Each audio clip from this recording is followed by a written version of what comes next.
Deep within the Hell Creek Formation, a relic of the late Cretaceous emerges from the silt.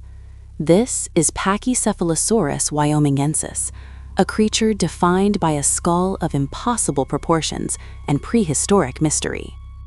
For nearly a century, our collective imagination has cast this dinosaur as a prehistoric gladiator. We envision two titans charging across a dusty plain, colliding with the force of a high-speed car crash. This iconic image of head-butting combat has become a staple of museum halls and Hollywood blockbusters alike. But as our understanding of biomechanics evolves, we must ask, is this cinematic legend actually scientifically plausible? The defining feature of this animal is its massive, domed skull roof, which can reach a staggering thickness of 9 to 10 inches. It is a solid block of dense, vascularized bone. Early researchers looked at this structure and saw a biological helmet. They drew immediate parallels to modern bighorn sheep and muskoxen, who use their horns to settle disputes through violent head-to-head impacts. The hypothesis seemed straightforward. The dome served as a specialized weapon for intra-species competition, allowing males to compete for territory or mates by battering their opponents into submission with their reinforced heads. However, the physics of such an impact are terrifying. To survive a head-on collision, an animal requires more than just a thick skull. It needs a way to dissipate immense kinetic energy. In modern rammers, specialized sinuses and air pockets act as shock absorbers. When we look inside the Pachycephalosaurus dome, however, we find something quite different, a surprisingly solid, dense internal structure. This density led some skeptics to suggest that high-velocity headbutting would have resulted in fatal brain trauma or shattered neck vertebrae. The Newton's cradle effect could have been disastrous for the animal. Furthermore, the shape of the dome itself poses a problem. Most pachycephalosaurid skulls are rounded and smooth. In a high-speed charge, two rounded surfaces would likely glance off one another rather than meeting squarely. A glancing blow at such high speeds would create devastating torsional strain on the neck. It seemed the more we studied the mechanics, the less likely the traditional ramming hypothesis appeared to be. In the early 2000s, a new theory emerged: flank butting. Perhaps these animals weren't hitting each other head-on, but were instead using their domes to strike the soft flanks and ribs of their rivals. This was the smoking gun the headbutting camp had been waiting for. The bone itself was telling a story of violence, resilience, and recovery that contradicted the purely skeptical biomechanical models. But if they were headbutting, how did they survive? New histological studies revealed that the dome was composed of fibrolamellar bone, a fast-growing tissue that can heal and remodel itself rapidly. This suggests that the dome was a dynamic structure, capable of absorbing damage and repairing itself between combat seasons.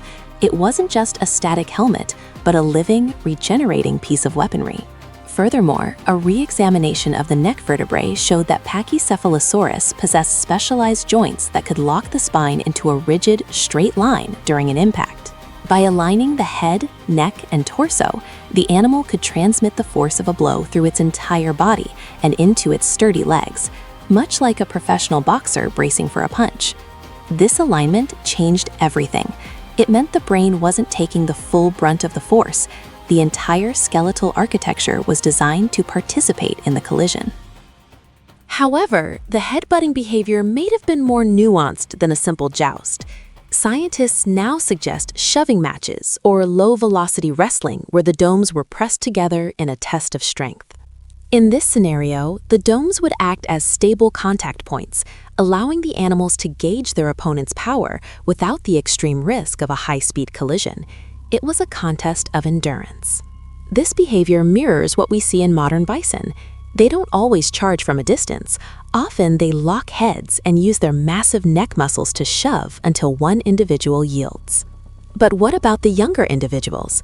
Curiously, juvenile pachycephalosaurs didn't have domes at all. Their heads were flat, adorned with small spikes and nodules. For years, these juveniles were thought to be entirely different species, such as Dracorex or Stygimoloch, but recent research suggests they were simply different growth stages of the same animal. This ontogenetic shift suggests that the dome only developed as the animal reached sexual maturity. It was a signal to the rest of the herd. I am now a competitor. This brings us to another possibility: visual display. In the natural world, many elaborate structures exist primarily for showing off. The dome might have been a billboard for health and genetic fitness. Perhaps the domes were covered in brightly colored skin or keratin sheaths, making them even more imposing. A larger, more colorful dome could potentially end a fight before it even began. In biology, this is known as sexual selection. Just as a peacock's tail conveys information about its vitality, the Pachycephalosaurus dome may have been the ultimate status symbol of the Cretaceous. But the scars remain. While the dome definitely served as a visual signal, the presence of healed fractures and infections confirms that these signals were frequently backed up by physical force. It was likely a combination of both. Evolution rarely produces such extreme structures for a single purpose. The dome was a multifunctional tool for communication, intimidation, and combat. Think of it as a biological Swiss Army knife. It served to attract mates, defend territory, and perhaps even fend off small predators that dared to get too close to the herd. The landscape of Pachycephalosaur behavior is far richer than the old ramming cartoon suggested. It was a world of social hierarchy, complex growth patterns, and high-stakes physical contests. We must also consider the environment. In the dense forests and floodplains of the late Cretaceous, sound and sight were vital. The thud of a headbutt might have echoed for miles. As we refine our digital models and find more specimens, the picture becomes clearer. The Pachycephalosaurus wasn't just a mindless bruiser, it was a finely tuned biological machine. Its life was a balance of social grace and sudden, explosive violence. To see one in the flesh would be to witness a creature that pushed the limits of vertebrate anatomy. The headbutting debate has taught us that paleontology is never static. What was once seen as an impossible feat of physics is now understood through the lens of pathology and histology. Every lesion on a fossilized skull is a record of a specific moment, a fight for survival, or a struggle for dominance that took place 66 million years ago.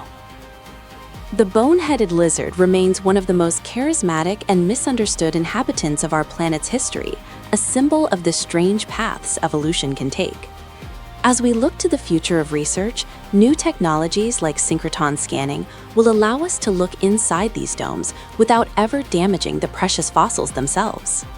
We will discover more about their blood flow, their growth rates, and perhaps find more definitive proof of how these incredible structures were used in the heat of battle. A legend of the headbutter is far from dead. It has simply been updated for a more scientifically rigorous age. The truth is often more fascinating than the fiction. In the end, Pachycephalosaurus was a master of its niche, a specialized survivor that wore its history on its head, quite literally, for all the world to see. As we continue to peel back the layers of time, this ancient gladiator continues to challenge our assumptions, reminding us that the past is a foreign country with secrets yet to be revealed.